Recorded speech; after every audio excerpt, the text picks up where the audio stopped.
जिसको हम ऐसा समझ सकते हैं, मानव जीवन के जो मूल्य ने गुजराती भाषाમાં જેટલા મૂલ્યોની વાત કરવામાં આવી એ મૂલ્ય આ ચોપાઈની અંદર વર્ણન કરેલા છે। રહેવે निर्गुण होय के पहला चरण है और पहले चरण के अंदर निर्गुण से तात्पर्य है कि जे आत्मा जे जीव ऊपर बैठी ए जीवनी अंदर कोई भी प्रकारनी विषय वासनाओं ना हो। सवाल उभो थाय कि शू आत्मानी अंदर पण विकार के गुण के निर्गुण होई शके? आत्मानी अंदर गुणनो सवाल थाय कि एनी अंदर गुण छे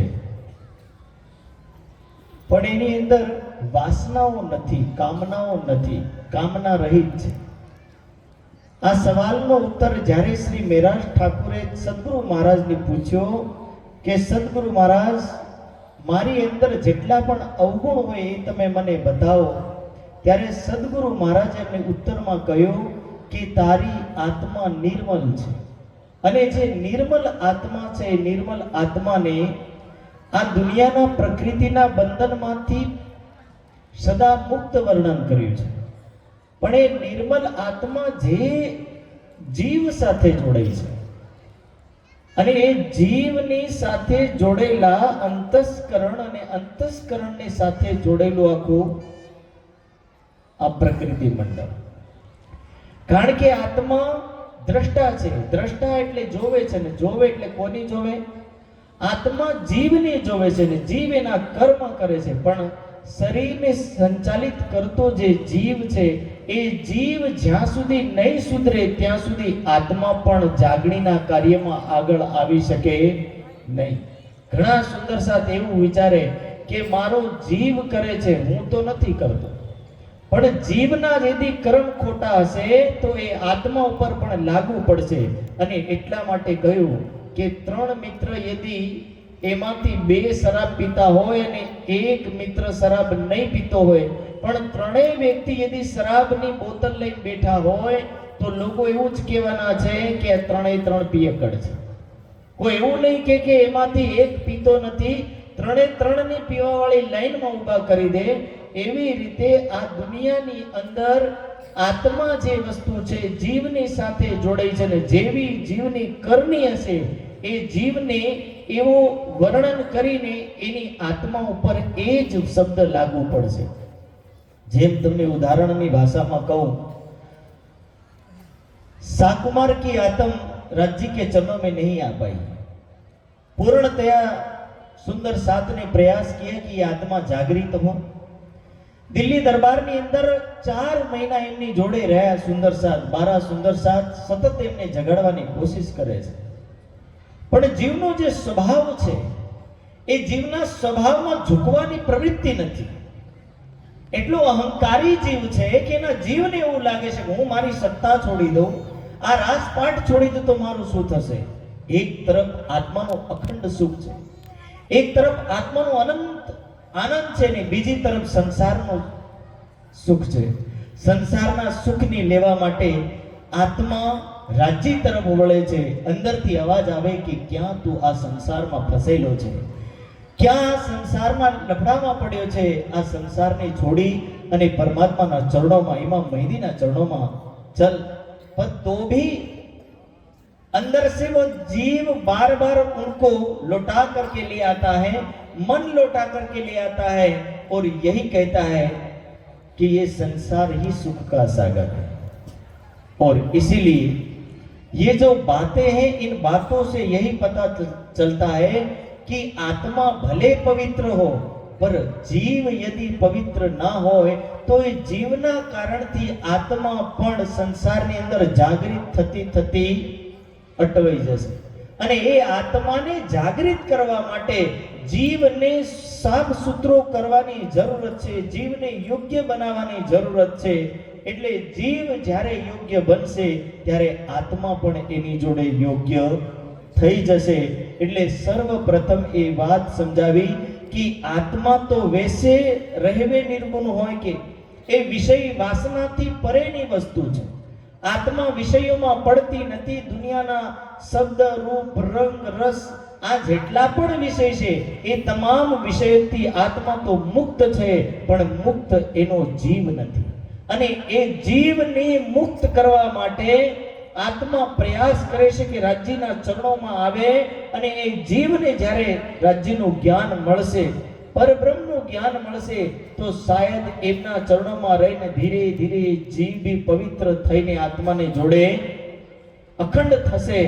પણ જીવની સંગતિ અને જીવની આ પ્રવૃત્તિ, આ બંને પ્રવૃત્તિઓને સુધારવા માટે આ ચોપાઈ સુંદર સાથ માટે બની છે કે સર્વપ્રથમ यदि આપણી કરણી ભલે કેટલી પણ ઊંચી હોય કે નહીં હોય, પણ જે વાણીના સિદ્ધાંતો જ્યાં લાગુ પડે છે ત્યાં સુંદર સાથ એનું પાલન નથી કરતો, તો સુંદર સાથમાં કોઈકની કોઈક જગ્યાએ કમી રહી જાય છે। અને એના માટે આપણી કમીઓને કોઈ બતાવી શકે એવું પ્રકરણ હોય તો એ પ્રકરણનું નામ સોઈ સોહાગીન ધામ્ય। સોહાગીનના લક્ષણ એટલે કે આત્માને સ્વયંના સ્વરૂપને ઓળખ કરાવતું એક પ્રકરણ છે। માન લીજીએ આપણે જ્યારે કોઈ દર્પણમાં જોઈએ ત્યારે આપણને ખબર પડે કે મારો ચહેરો કેવો દેખાય। જ્યાં સુધી વ્યક્તિ દર્પણમાં નથી જોતો ત્યાં સુધી એને એવું લાગે કે હું પણ દુનિયાનો સર્વાંગ સુંદર આદમી છું કે સર્વાંગ સુંદર નારી છું। પણ એ જ્યારે દર્પણમાં જોવે છે ત્યારે દર્પણ એની વાસ્તવિકતાને બતાવે છે કે તું કેટલો સુંદર છે ને કેટલો કુરૂપ છે। આ બંને વસ્તુનું જ્ઞાન દર્પણને જોઈને થાય। એવી રીતે આત્મા અને જીવને કોઈ બતાવી શકે, એમની વાસ્તવિકતા બતાવી શકે એવું કોઈ જ્ઞાન તો એ છે ધર્મશાસ્ત્ર।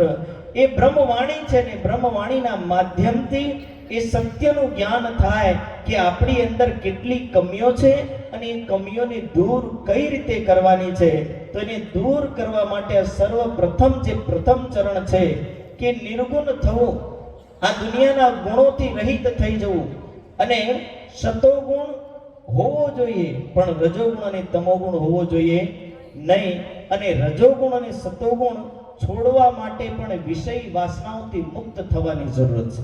અને જ્યારે વિષય વાસનાની વાત આવે ત્યારે એવું કહેવામાં આવે કે રજોગુણની પ્રવૃત્તિના કારણથી ધીરે ધીરે કામનાઓની ઉત્પત્તિ થાય એવું ગીતામાં લખ્યું કે રજોગુણ જેની અંદર છે એની અંદર કામનાઓની ઈચ્છા જાગૃત હોય અને જેની રજોગુણ પ્રવૃત્તિ છે એવા રજોગુણ પ્રવૃત્તિના વ્યક્તિને ઉપનિષદમાં લખ્યું છે રજોહુ મધ્યતિષ્ઠતિ કે રજસા મધ્યતિષ્ઠતિ કે રાજસિક વ્યક્તિ કેવો હોય ની ઉપર જાય ને નીચે આવે।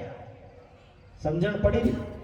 એ નરકમાં જવા લાયક પણ નથી રહેતો અને ઉપર પણ જવા લાયક નથી રહેતો। એટલે रजसा मध्य तिष्ठति। और सतोगुण प्रवृत्तिना मानवना विषयમાં લખ્યું છે સત્વસ્થા ઉર્ધ્વમ ગચ્છતિ કે સતોગુણને ધારણ કરતો વ્યક્તિ ઉર્ધ્વમ ગચ્છતિ નો તાત્પર્ય કે દુનિયાના મોહ માયાના જાળને છોડી અને વિષયોને છોડીને એ પૂર્ણતયા પવિત્ર થઈ અને પરમાત્માના ચરણોમાં જાય અને અખંડ મુક્તિને પ્રાપ્ત થશે।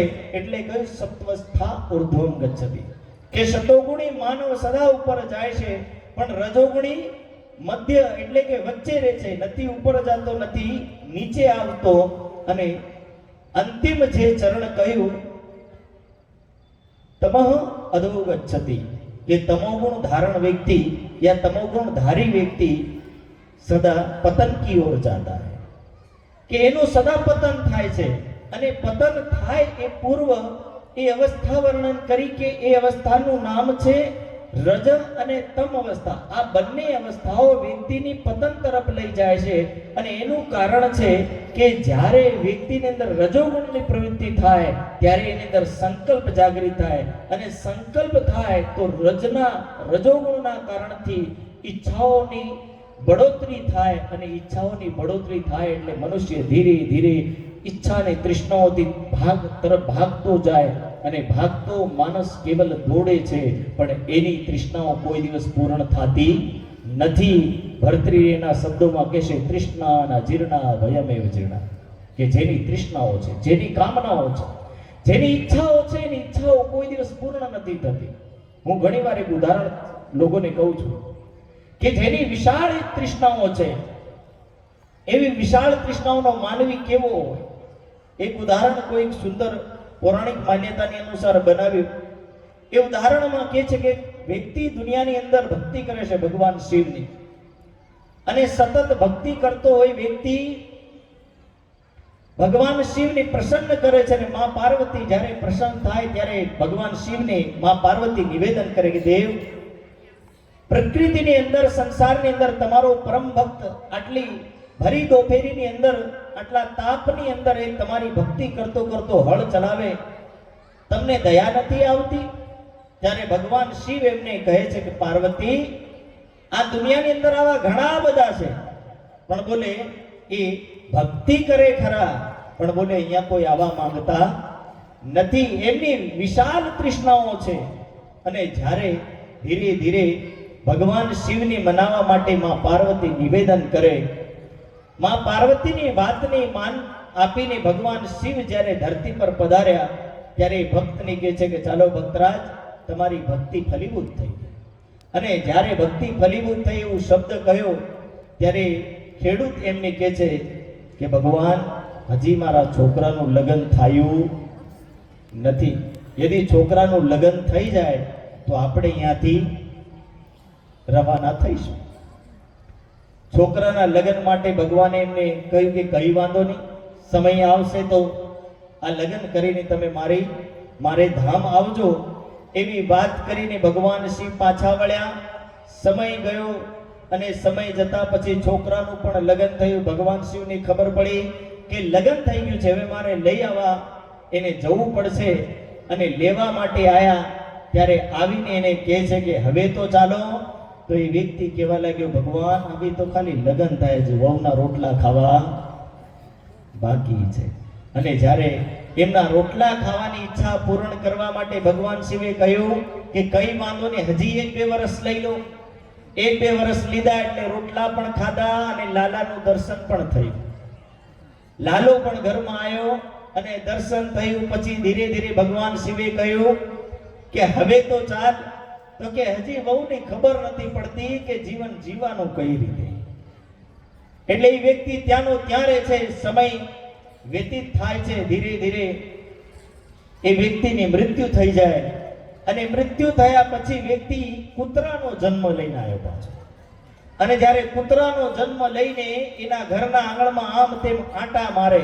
આંટા મારતા કૂતરાની જોઈને ભગવાન શિવ જ્યારે પાછા વળ્યા જોવે, એની વહુને પૂછે કે બેટા, તમારા જે સસુર હતા એ ક્યાં ગયા? તો કે એ તો 1 વર્ષ પહેલે વયા ગયા, એ જતા રહ્યા. કે એ અમને ખબર એટલી જ છે કે એમનું મરણ થઈ ગયું. ત્યારે વહુના શબ્દ સાંભળીને ભગવાન શિવ એમના ત્રિનેત્રથી જોવે છે અને ખબર પડી કે આ તો પુત્રનો જન્મ લઈને આ દુનિયામાં પાછો આવ્યો. ત્યારે એને પૂછ્યું કે ભલા માણા, હવે તારો સમય થઈ ગયો, પુત્રનો જન્મ મળ્યો, હાવ તો હાલ. ત્યારે પુત્રના જન્મમાં રહીને એ વ્યક્તિ કહે છે કે વહુને હજી એ ખબર નથી કે દરવાજો બંધ કરીને જવું જોઈએ, ખુલ્લો છોડીને જવું જોઈએ. યસ્ય તૃષ્ણા વિશાલા મનસીસ પરિતુષ્ટે કો વર્તવાન કો દરિદ્ર. કે જેની ઈચ્છાઓ, જેની કામનાઓ વિશાળ છે, જેની ઈચ્છાઓ વિશાળ છે, એવો માનવી આ દુનિયાને છોડીને જવા નથી માંગતો. ભલે પછી કૂતરું ભણે કે કીડો ભણે કે ગમે તે ભણે, પણ સંસારને છોડીને જવા માંગે નહીં. પણ જો પરમધામની બ્રહ્મ સૃષ્ટિ હશે, એનો જીવ પણ સંસારને જોઈને એવું કહે છે કે મારે આ સંસારમાં નથી રહેવું. એટલે લખ્યું છે રહેવે નિર્ગુણ હોય. એ કામના રહિત, ઈચ્છા રહિત થઈને જીવન જીવશે. એની અંદર ઈચ્છાઓ નહીં હોય. અને ઈચ્છાઓ હશે તો સંસારમાં જ્યાં સુધી જીવન છે ત્યાં સુધીની ઈચ્છાઓ હશે, પણ વિશાળ ઈચ્છાઓનો કોઈમાં કોઈ કામનાઓ નથી રહેવાની. એટલે રહેવે નિર્ગુણ હોય કે ઓર આહાર ભી નિર્ગુણ. અને આહાર નિર્ગુણનો તાત્પર્ય અનેક વસ્તુથી છે. માંસ, મચ્છી, અંડા, આ જેટલું પણ પ્રકારનું સેવન છે. ઘણીવાર આજે આજકાલ એક નવી ફેશન ચાલી છે. આજ લોકો અંડાની ખાય શું કે ખબર? સફેદ બટાકા કહેવાય કે એને ખાવાથી શું વાંધો આવે કે એમાં તો કશું હોતું, એમાં તો કોઈનું આપણે ગળું મરડતા જ નથી, એટલે એમાં તો એને ખાવામાં કોઈ વાંધો આવતો નથી. પણ એ પણ એક પ્રકારની ભ્રૂણ હત્યા કહેવાય, એ પણ એક પ્રકારની ભ્રૂણ હત્યા કહેવાય, એ પણ એક હત્યા છે. અને હત્યા કરીને ભોજન કરવું એ પણ એક પ્રકારનું મર્ડર છે. અને એટલું સમજવું, અમારે અર્જુનજી મહારાજ બેઠા છે, એમના અધિકતર ઉદાહરણો બહુ એમ પ્રેક્ટિકલ ઉદાહરણો હોય, એ સાફ સુથરી ભાષામાં કહેતા હોય કે ભાઈ દુનિયામાં માણસ મરે તો એને કઈ જ બાળવાનું? શમશાન ઘાટ. સ્વાભાવિક વસ્તુ, શમશાન ઘાટની અંદર માણસને લઈ જઈને બાળી એટલે શમશાનનું નામ શું પડે? મસાણ. એ મસાણને જોઈને વ્યક્તિ કહે કે જે વ્યક્તિ મર્યો છે એનો ભૂત પણ ક્યારે? શમશાનમાં. હવે તમે વિચાર કરો કે જેટલા વ્યક્તિ માંસ મચ્છી ખાતા હોય એ માંસ મચ્છીને ક્યાં બાળે? પેટમાં. કારણ કે મુર્ગાનું મસાણ માનવનું પેટ, બકરાનું મસાણ માનવનું પેટ, પાડાનું મસાણ માનવનું પેટ, ગાયનું બળદનું મસાણ એ બધું માણસનું પેટ. એક શમશાન, જેના શમશાનમાં ગયા પછી વ્યક્તિ એવું વિચારે કે જ્યાં સુધી વ્યક્તિ નાઈ ના લે ત્યાં સુધી એને કોઈ સ્પર્શ કરવા તૈયાર નહીં, એને પકડવા તૈયાર નહીં થાય, એને અપવિત્ર માને છે. પણ જ્યારે આટલું બધું ખાઈને બેઠો હોય, આખું શમશાન ઘાટ લઈને ઘર ઘર ફરતો હોય, એવા માણસને કોઈ અપવિત્ર સમજતો નથી, કારણ કે એને પવિત્ર માને છે. પણ એ વસ્તુ અહીંયા વર્ણન કરે છે કે એનો આહાર બી નિર્ગુણ હશે, સતોગુણી હશે એનો આહાર, પવિત્ર આહાર હશે. અને એ પવિત્ર આહાર હોવો જોઈએ, કારણ કે ઉપનિષદમાં એને લઈને લખ્યું છે આહાર શુદ્ધ સત્વ શુદ્ધિ, સત્વ શુદ્ધિ ધ્રુવા સ્મૃતિ, કે જેનો આહાર શુદ્ધ હોય ને એ સતોગુણની પ્રાપ્ત થાય. અને જેનો સતોગુણ પ્રાપ્ત થયો છે એવો વ્યક્તિ એ એક બુદ્ધિની પ્રાપ્ત થાય, અને જે વ્યક્તિ બુદ્ધિની સત્વ બુદ્ધિની પ્રાપ્ત થાય એવો વ્યક્તિ જ્ઞાનની પ્રાપ્ત થાય, જે વ્યક્તિ જ્ઞાનની પ્રાપ્ત થાય છે એવો વ્યક્તિ મોક્ષની પ્રાપ્ત થાય, એવો વ્યક્તિ મુક્તિની પ્રાપ્ત થાય છે. અને જેનો આહાર અશુદ્ધ છે એનું બધું વર્તન અશુદ્ધ છે. ઘણીવાર તમોગુણની જ્યારે વાત આવે ને ત્યારે કેવલ માંસ મીટ અંડાની વાત નથી, જેટલી પણ પ્રકારની તંબાકુઓ છે, વ્યસનો છે, એ તમામ વસ્તુ એની અંદર આવી જાય. અને ઘણા લોકોને એવું લાગે કે આ તો આપણે સિમ્પલ વસ્તુ છે, પણ વિચારવા જેવી વસ્તુ છે કે જ્યારે વ્યક્તિ તંબાકુનું સેવન કરતો હોય ત્યારે એની અંદર ધીરે ધીરે ક્રોધની માત્રા વધતી જતી હોય, ક્રોધની માત્રાની સાથે સાથે એની અંદર તમોગુણની પ્રવૃત્તિ વધતી હોય. અને જ્યારે તમોગુણી વ્યક્તિ બનતો હોય ત્યારે શાસ્ત્રોમાં લખ્યું કે તમોગુણી વ્યક્તિ ભક્તિના માર્ગમાં સૌથી પાછળ ઉભો રહે. એટલે એ તમોગુણ છૂટે તો એ સતોગુણ તરફ જઈ શકે. અને વાસ્તવિકતા એટલી છે કે અત્યારે અમે ખેડામાં એક 2 શિબિરો કરીને આવ્યા છે. ખેડામાં તંબાકુના ખેતરમાં કોઈ પ્રકારની વાડ નથી, એની ચારો તરફ કોઈ બંધારણ જ નથી, એને એકદમ ખુલ્લા મૂકવામાં આવે. પણ જ્યારે ઘઉંના ખેતરો જોયા, ચણાના ને વટાણાના ખેતરો જોયા તો ચારો તરફ બધું બાંધેલું હોય, તાર બાંધેલા છે, બધું બાંધેલું હોય. પૂછવામાં આવ્યું કે આ કેમ નથી બાંધતા? તો કે તંબાકુ દુનિયાની એવી વસ્તુ છે કોઈ પ્રાણી ખાતું જ નથી, પણ એને એ પ્રાણી ખાય જેનું નામ માનવ પ્રાણી કહેવાય. એને ગધેડું એ ના કે, એને ઘોડો એ ના કે, ગાય પણ નહીં ખાતી હોય, ભેંસ પણ નહીં ખાતી હોય. એટલું ભેંસની એક ઉપમા લોકોનો આપવામાં આવે કે જ્યારે કઈ સમજણ નહીં પડે ત્યારે એને કહેવામાં ભેંસ બુદ્ધિ. પણ એવી ભેંસ બુદ્ધિ એટલું સમજે છે કે તંબાકુ ખાવા જેવી વસ્તુ નથી. તો સમજો કે માનવ પ્રાણી જ્યારે ખાય તો એનું સ્તર કેટલું નીચે આવ્યું છે.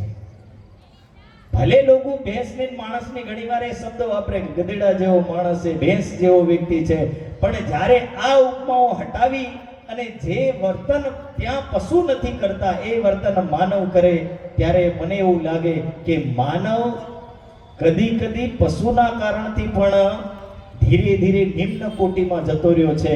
અને એના કારણથી માનવને એવું લાગે છે કે હું જે કરું છું એ સર્વ શ્રેષ્ઠ છે, પણ હકીકતની અંદર તમાકુથી લઈ અને તમામ વસ્તુઓ, જેટલા પણ ગુટકા, પાન, સુપારી, એ તમામ વસ્તુઓ એક પ્રકારથી સ્લો પોઈઝન છે.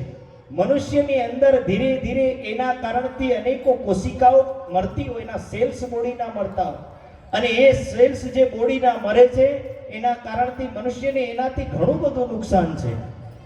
અને એ નુકસાનના કારણથી ધીરે ધીરે માનવની અંદર તમોગુણની પ્રવૃત્તિ વધતી જતી હોય. એટલે આહાર વિનિર્ગુણ કે વ્યક્તિ હોવો જોઈએ, પણ કેવો હોવો જોઈએ? આત્મા સુંદર સાત હોવા જોઈએ, પણ એ સુંદર સાતનો આહાર બિલકુલ સાફ સુથરો હોવો જોઈએ. પછી લોકો અત્યારે ઘણા લોકોને એક માનસિકતા હોય છે, શરાબનો જ્યારે સવાલ આવે ને ત્યારે લોકો શરાબ પીધા પછી એવું કે આપણે દેશી પીએ શું વાંધો, અંગ્રેજીમાં બધો ડખો હોય, પણ દેશીમાં તો કઈ વાંધો નહીં. ઘણા લોકો કે આ જે દેશી શરાબ છે એ તો મહુવાનો બનેલો, અને મહુવા તો એક ફળ કહેવાય, બોલે એનો શરાબ પીવાથી કોઈ દોષ લાગતો નથી. પણ મારું એવું માનવું છે કે શરાબ તો શરાબ કહેવાય. શરાબ શબ્દ ही એક ખતરનાક શબ્દ છે. શરાબ શબ્દનો અર્થ જ્યારે જોઈએ ને ત્યારે શરાબ શબ્દનો અર્થ એટલો છે, શર યાને શરારત, કે જે શાંતિથી બેસી શકે નહીં. અને આ યાને પાણી, એવું પાણી જેને પીવાથી શરારત થાય, એ શાંતિથી બેસે નહીં. અને કોઈક વ્યક્તિએ પૌરાણિક માન્યતાની અનુસાર સુંદર એક ઉદાહરણનું વર્ણન કર્યું. કોઈકે કહ્યું કે શરાબ 3 પ્રાણીઓથી ગુજરે, પોપટ, કાગડો ને ભૂંડ. કઈ રીતે? તો એને લખ્યું છે કે જ્યારે બોલે પહેલો પેગ પીવે ને, જ્યારે આધો ગ્લાસ પહેલો પી લે ત્યારે પોપટને જે મીઠું બોલે, એટલા મીઠા શબ્દ વાપરે કે સામેવાળો બિચારો ભોળવાઈ જાય. અને એટલો ભોળવાય જેના કારણથી એ નહીં આપતો હોય તો પણ આપતો થઈ જાય. તમે વિચાર કરજો, ઘરમાં આપણે રોટલો ખાવો ને તો વિચાર કરે બીજો આવો નહીં જોઈએ, આટલા લોકોનો પણ આવે. પણ શરાબવાળા એવું નહીં વિચારે, ત્રીજો ને ચોથો પાંચો બધા ભેગા થાય તો વાંધો નહીં આવે. જ્યારે ભક્ત લોકોની વાત કહેવા 500 રૂપિયા પણ ઘણી ઘણી વાપરતા હોય, પણ શરાબ ભાઈ પીવા વાળા તો કોઈ ગણતરી લગાડે, એ બિના ગણતરીનું જીવન જીવતા હોય. અને જ્યારે એવું કહેવામાં આવ્યું કે પહેલું જ્યારે એક પેગ ગયો તો ધીરે ધીરે મીઠું બોલે, અને પછી જ્યારે 1 થી 2 અને 2 થી 3 થાય ત્યારે શું બોલે એનું ખબર પડે નહીં. ત્યારે એનું વર્ણન કર્યું, કાગડાની જેમ બોલે. કાગડાની જેમ માણેક કર્કશ અને કટાક્ષમય હોય એવું બોલે કે જે નહીં બોલવું જોઈએ એ પણ બોલી નાખે. અને જ્યારે ફૂલ એક આખો બોટલ ઉતારી દે ત્યારે એની અવસ્થા કેવી થઈ જાય? ભૂંડ જેવી. ક્યાં પડ્યો એની ખબર નહીં, પણ ગટરમાં પડ્યો પણ વિચારે હું બાદશાહ છું.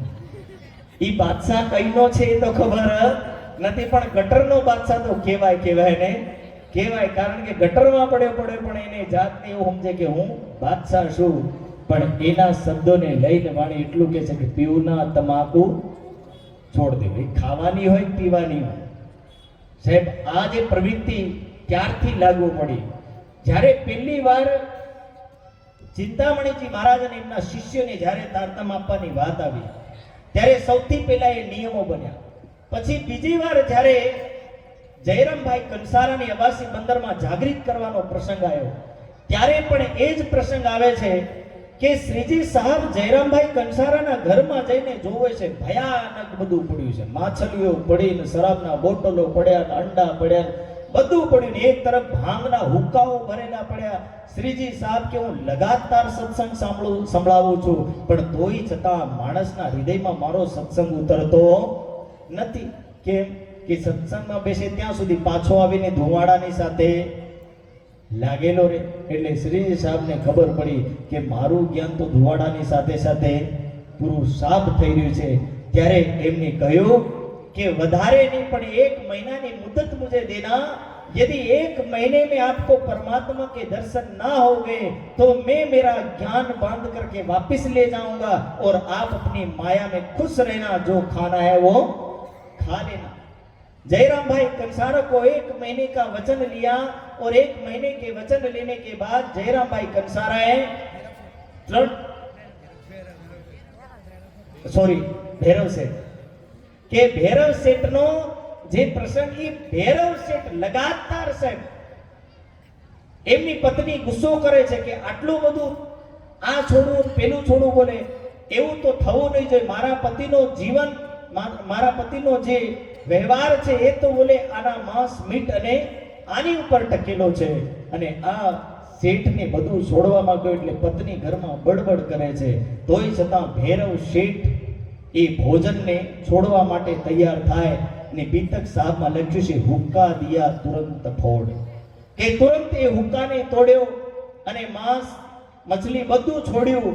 અને જ્યારે પવિત્ર ભાવનાની અંદર આવીને જ્યારે સત્સંગને સાંભળે ત્યારે બીતક સાહેબમાં વર્ણન લખ્યું કે પહેલો દિવસ, બીજો દિવસ અને ત્રીજા દિવસમાં એમને પરમધામનું દર્શન થયું. હૃદયમાં ભાવના તો શ્રેષ્ઠ છે, પણ જે વસ્તુઓ છે, વસ્તુ એમને નડતી હતી, એ વસ્તુ એમને રોકતી હતી. અને એ વસ્તુના કારણથી ભૈરવ શેઠ વારંવાર જ્ઞાનને તો લે છે, પણ એ જ્ઞાન કશું કામ નથી આવતું. એટલે એના માટે કીધું આહાર શુદ્ધિ સત્વ શુદ્ધિ, કે આહારની શુદ્ધિ હોવી જોઈએ. અને પાત્રતા યદિ સાપ હશે તો અવશ્ય કોઈ ને કોઈ વસ્તુ એની અંદર રોકાશે. બાકી પાત્ર નહીં સાપ હોય તો કોઈ પણ વસ્તુ રોકી શકાય. આ તો પરિસ્થિતિ એવી છે કે ભલે વરસાદ મુશળધાર પડતો હોય, પણ વરસાદ પડતા પડતા જે પાત્રમાં પડે છે, માટલામાં કે જે બર્તનમાં પડે છે, એ બર્તન જ કાણું હોય તો પછી વરસાદ એમાં રોકાઈ શકે નહીં. એટલે પાત્રને ઠીક કરવાની જરૂરત છે. અને પાત્ર ઠીક ત્યારે થશે જ્યારે આ વાણીની ચોપાઈનું અનુસરણ થશે. એટલે રહેવે નિર્ગુણ હોય કે આહાર બી નિર્ગુણ. જ્યારે વ્યક્તિનો આહાર શુદ્ધ થશે, જ્યારે વ્યક્તિનું સંપૂર્ણ જીવન શુદ્ધ થશે, ત્યારે ધીરે ધીરે આ વસ્તુને છોડીને પવિત્રતાની તરફ આગળ વધશે. આગલા ચરણમાં કહ્યું છે સાપ દિલ સુહાગિન, કે આત્માનું દિલ કેવું છે? પવિત્ર છે. અને એવી પવિત્ર આત્મા એક જીવ સાથે જોડાઈ ત્યારે જીવના બંધનમાં આવી અને અનેક વિચારોની તરફ દોડે છે. એટલે એ જીવને સુહાગિન, એ જીવને જ્યારે પવિત્ર કરશું ત્યારે ધીરે ધીરે એ જીવ પવિત્ર થઈને એ પણ પરમાત્માના ધ્યાનમાં ડૂબશે. અને એ જીવ પરમાત્માને જ્યારે પ્રાણેશ્વર માનશે ત્યારે આત્મા અને જીવ બંને આ ભવસાગરને પાર કરી જશે. પણ જ્યાં સુધી જીવ એના દિલની સાફ નહીં કરી શકે ત્યાં સુધી એ ગંદકી એના હૃદયમાં રહેશે. એ તમામ તમોગુણ રૂપી વસ્તુ એના હૃદયમાં ભરેલી રહેશે. અને જ્યાં સુધી તમોગુણ રૂપી વસ્તુ રહેશે ત્યાં સુધી એની અંદર એક કર્કશ પડી રહેશે, એની અંદર ગંદકી રહેશે. અને કોઈ એક સુંદર શબ્દમાં કહ્યું કે જ્યારે બુદ્ધ એક વ્યક્તિના ઘરે ગયો ત્યારે બુદ્ધને જે વ્યક્તિ ભિક્ષા આપવા માટે આવ્યો ત્યારે બુદ્ધે એને ગંદુ પાત્ર આપ્યું. અને ગંદા પાત્રને જોઈને એ વ્યક્તિ કહે છે કે બુદ્ધ, ये पात्र तो गंदा है, आपको पवित्र पात्र लेकर के आना चाहिए था. मैं आपको ये भोजन दे रहा हूं, ये भी गंदा हो जाएगा. तब बुद्ध एना शब्दों में इन्हें समझावे छे कि मैं भी यही समझा रहा हूं. मारू पात्र तो बहारનું પાત્ર ગંદુ છે, પણ તારું પાત્ર હૃદયરૂપી પાત્ર ગંદુ છે. અને હું મારા સંદેશને લઈને આવ્યો છું કે ધર્મમ ચરણમ ગચ્છ, કે તું ધર્મનું અનુસરણ કર, આધ્યાત્મિક જીવનનું અનુસરણ કર. પણ એ અનુસરણ ત્યારે થશે જે દિવસ તારા હૃદયની ગંદકી બહાર નીકળશે, જે દિવસ તારા અંદરની પવિત્રતા થશે. અને એ પવિત્રતા ત્યાં સુધી સંભવ નથી જ્યાં સુધી મનુષ્ય સ્વયં ચિંતન ના કરે, જ્યાં સુધી મનુષ્ય સ્વયં વિચાર ના કરે કે મારે કયા કર્મ કરવા જોઈએ અને કયા કર્મ નહીં કરવા જોઈએ. એટલે મનુષ્ય ઉપર નિર્ભર છે કે આપણે છોડવા માંગીએ તો બધું છૂટે, નહીં છોડવા માંગીએ તો કશું પણ છૂટે. એમ તો લોકો કે હું છોડવા તો માંગુ છું પણ મારાથી રહેવાતું જ નથી. એટલે નહીં રહેવાય ને તો એનાથી એટલું સમજી જવું કે જ્યારે એક તંબાકુ આપણને આ સંસારથી બહાર નથી નીકળવા દેતી તો આ ભવસાગરનો મહામંડળ આપણને પાર કઈ રીતે નીકળવા દેશે? આ ભવસાગરને પાર કરવા માટે નાનકડી વસ્તુનું તો બલિદાન તો આપવું જ પડશે. જો નાનકડી વસ્તુ નહીં છૂટે તો મને નથી લાગતું કે આ ભવસાગર રૂપી મહામંડળને પણ આપણે પાર કરી શકીએ. એટલે નાની નાની વસ્તુને છોડવા માટે પણ આપણે થોડુંક તો બલિદાન આપવું પડે. અને એના માટે આ સાફ શબ્દ જે વાપર્યો કે એમનું હૃદય પવિત્ર હશે. અને હૃદય પવિત્રતાનો તાત્પર્ય એ છે કે એમના હૃદયમાં કેવલ પરમાત્માનો વાસ અને પરમાત્માની ચાહત હશે. એ પરમાત્માને પ્રાપ્ત કરવા માટે સતત એની ભક્તિમાં ડૂબેલી હશે એવી પવિત્ર આત્માઓ હશે. પણ જ્યારે એની સાથે જોડાયેલો જીવ જ્યારે પવિત્ર ના હોય ત્યારે એ જીવના કારણથી એ આત્માઓ આ ભવસાગરથી પાર કદાપી જઈ શકે નહીં. જેમ ભૈરવ શેઠની અવસ્થા એક તમોગુણી ભોજન કરવાના કારણથી એ આત્મા બ્રહ્મ જ્ઞાનને લઈ નથી શકતી, એવી રીતે આ દુનિયાની અંદર આપણી અંદર પણ જ્યાં સુધી તમોગુણ રૂપી વસ્તુઓ નથી છોડતા ત્યાં સુધી એ બ્રહ્મ જ્ઞાનને લેવું અતિ કઠિન છે. અહીંયા તો લોકો અધિકતર લોકો એક શબ્દ વાપરે છે કે પેટ્રોલ વગર ગાડી નહીં હાલે અને ગુટકા અને મસાલા વગર અમારો નહીં ચાલે. એટલે આ જે શબ્દ છે ને સાહેબ, મનુષ્ય ખુદના બચાવ માટે જે ઉદાહરણો આપે છે એ ઉદાહરણો ઘણીવાર ખુદ માટે પણ એક ઘાતક થઈ જાય છે. ધીરે ધીરે એનું જ્યારે દુષ્પરિણામ આવે ત્યારે મનુષ્યને ખબર પડે કે એનું નુકસાન કેટલું છે. જેટલી પણ નશીલી વસ્તુઓ છે એનું દુષ્પરિણામ કભી કભી એવું ભયાનક રૂપ લે છે કે જ્યારે ભયાનક રૂપ લે ત્યારે ખબર પડે कि शायद मैं नहीं खाता तो इस बीमारी को मैं ग्रहण नहीं करता, ये बीमारी मुझे नहीं लगती. पर यही परिस्थिति होती. मैं कई बार उदाहरण देता हूं कि एक विधवा नारी जब रोती है और एक शराबी की नारी जब रोती है तो दोनों नारियों में एक शराबी की नारी विधवा नारी के पास रोती रोती आती तो विधवा नारी पूछती है कि मेरा तो पति मर गया इसीलिए मैं रो रही हूं, तुम क्यों रो रही हो? तब वो शराबी की नारी कहती, उनकी पत्नी कहती है तेरा पति मर गया क्योंकि वो एक अच्छा व्यक्ति था, पर मेरा पति जिंदा रहते भी मरे समान है, क्योंकि वो इतना भयानक पिता है, खुद भी जीना चाहता नहीं और मुझे भी जीने देता नहीं.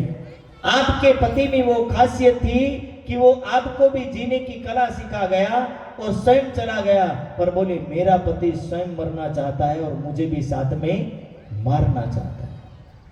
और यही पीड़ाएं यदि किसी को समझ में आए, मैं तो इतना जानता हूं कि जिस घर में शराब की लत लगती है वो धीरे धीरे उसके घर की बहुत सारी वस्तुएं भी उजड़ जाती, परिवार भी वहां परेशान हो जाता है. इसीलिए निजानंद संप्रदाय के ये सिद्धांत, ये ब्रह्मवाणी की चौपाई हर सुंदर साथ को रोकती है कि आपको ऐसा कोई नशीला पदार्थ का सेवन नहीं करना है जो सेवन वाणी वर्जित करती है, जो सेवन वाणी के अंदर लिखा ही नहीं, बीतक के अंदर लिखा ही नहीं, जिसका निषेध वाणी करती और बीतक करती है, ऐसा सेवन हमें नहीं करना चाहिए, क्योंकि हमारा नाम ही सुंदर साथ है. और सुंदर साथ का मतलब ही होता है जो आचरणों से श्रेष्ठ, आचरणों से महान व्यक्ति, उसका नाम सुंदर साथ होता है, ना कि अपने कर्मों से निकृष्ट जीवन जीने वाले को सुंदर साथ कहते हैं. सुंदर आचरण जिसका हो वही व्यक्ति महान बन सकता, हर कोई व्यक्ति महान बन सकता नहीं है. और वाणी तो उस महान चरण पर ले जाना चाहती है. इसीलिए ये समय हमारे रहने का समय, हमारे उन मूल्यों का समय है, उस जीवन जीने की कला का समय. जिसने जिया वही इस चरण पर, इस पथ पर चल पाएगा. जो व्यक्ति नहीं जिया वो वाणी के सिद्धांतों पर नहीं चल पाएगा. इसलिए वाणी के कयामत नामा ग्रंथ में लिखा है, कहनी सुननी गई रात में आया रहने का दिन, अब रहने रूप पहुंचावी करने लग रही चांद. कि भाई रहने का दिन है. रहने का दिन का तात्पर्य कि अब चलने का समय आया है, उस पर कदम भरने का टाइम आया है. ये वो टाइम नहीं है कि जिस टाइम में आप कुछ भी करो और चल जाए. एक समय था कि व्यक्ति कुछ भी करे तो महाराज उसको टोक रोक नहीं लगाते थे. लेकिन अब जो समय है वो समय वाणी का समय है। अब यहाँ महाराज का सिद्धांत नहीं है, वहां वाणी का सिद्धांत लागू होना चाहिए।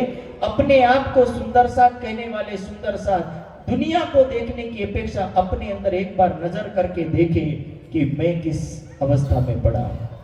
दुनिया को देखना सरल है, लेकिन जब अपने अंदर पड़े दुर्गुणों को हम देखते हैं, अंदर पड़ी गंदगी को देखते हैं, तब हमें ये बात समझ में आएगी कि वास्तविकता हमारी क्या है। और जिसने अंदर झांक के देखा कि मेरी अंदर कितनी कमियां हैं, जो व्यक्ति अपनी कमियों को निकालना जानता, अपनी कमियों को समझना जानता है, वो व्यक्ति एक दिन महान पद पर अवश्य जाता है। और यही महान पद पर जाने के लिए वाणी की ये चौपाई हमें बार बार हमें प्रेरित कर रही है। अगले चरण में कह रहे हैं, कबहू ना दुखावे किन, कि उनका जीवन कैसे होगा। तो बोले उनका जीवन बिल्कुल पवित्र होगा और उनका सिद्धांत वैसे होगा, दुख ना देवो फूल पाकड़ी देखो शीतल नहीं, कि उनके हृदय में ये भावना होगी कि मैं कष्ट किसी को ना दूं, किसी को पीड़ा ना दूं। मन वचन कर्म से पीड़ा ना देने वाली ही एक ब्रह्म सृष्टि हो सकती। वाणी में लिखा है, रहवे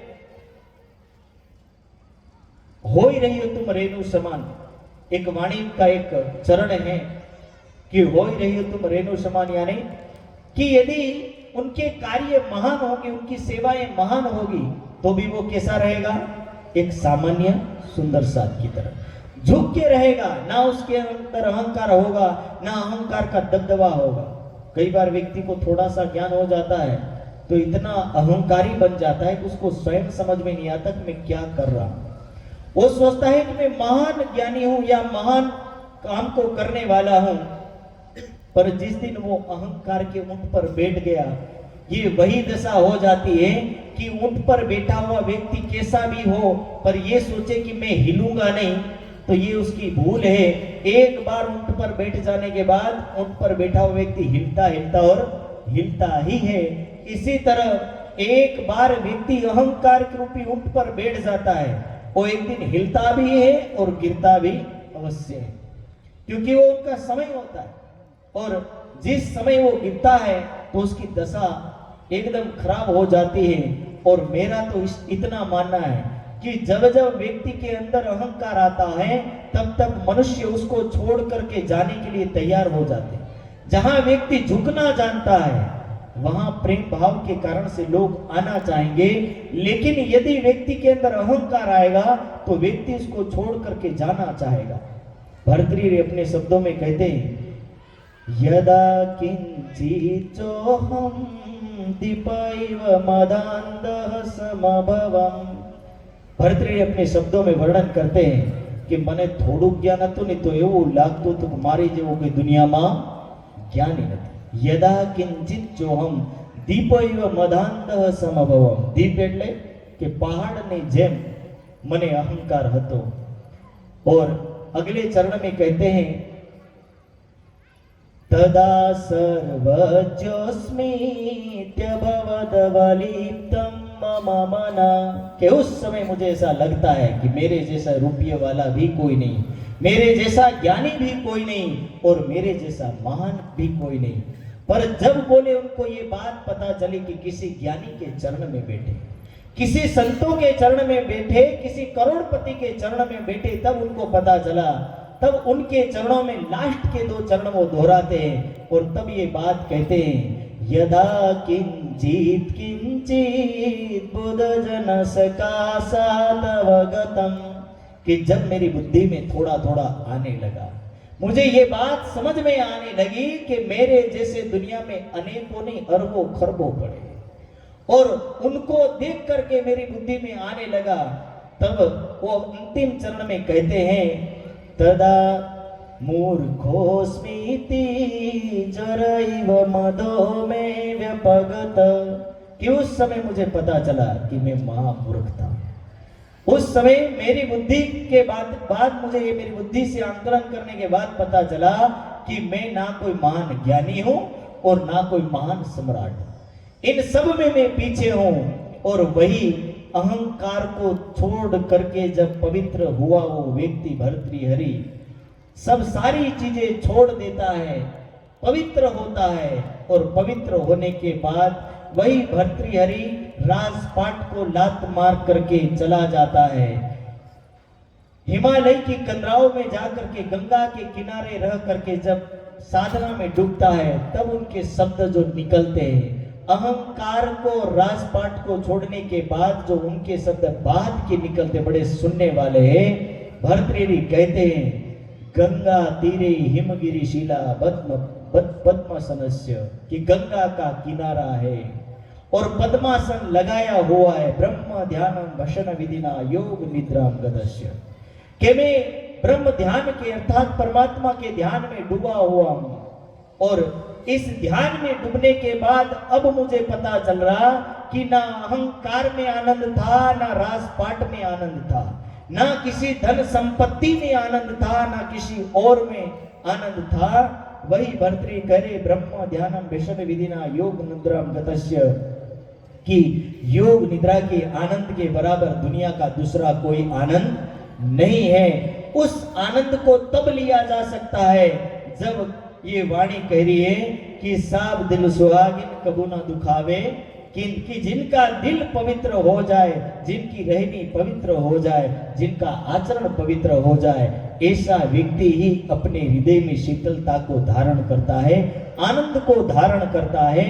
और यही आनंद को प्राप्त करने के लिए वाणी के ये जो चरण हैं, वाणी के ये शब्द हैं, इन शब्दों से वाणी हम सब सुंदर साथ को यही कहना चाहती है।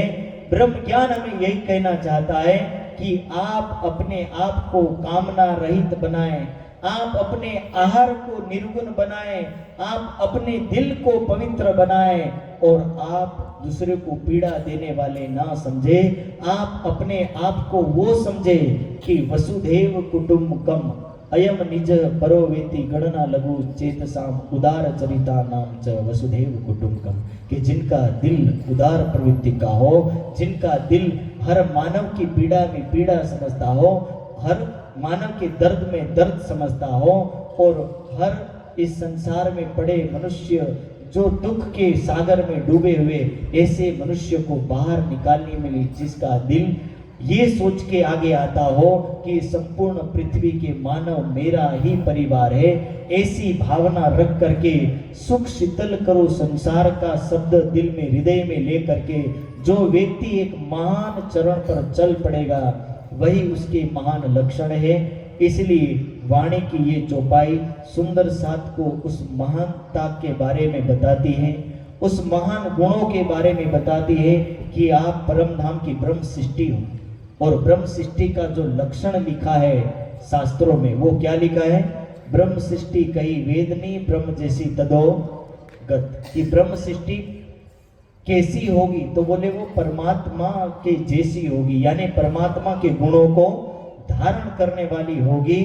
लेकिन यदि कोई शराब पी करके तंबाकू खा करके कोई शराब पी करके गटर में पड़ा हो और कहे कि ना मैं परम धाम की ब्रह्म सृष्टि हूं तो कोई मानेगा नहीं। इसलिए अपने आचरण को अवश्य शुद्ध करे, पवित्र करे और वाणी के सिद्धांतों पर जैसा लिखा है वैसा ही आचरण करे।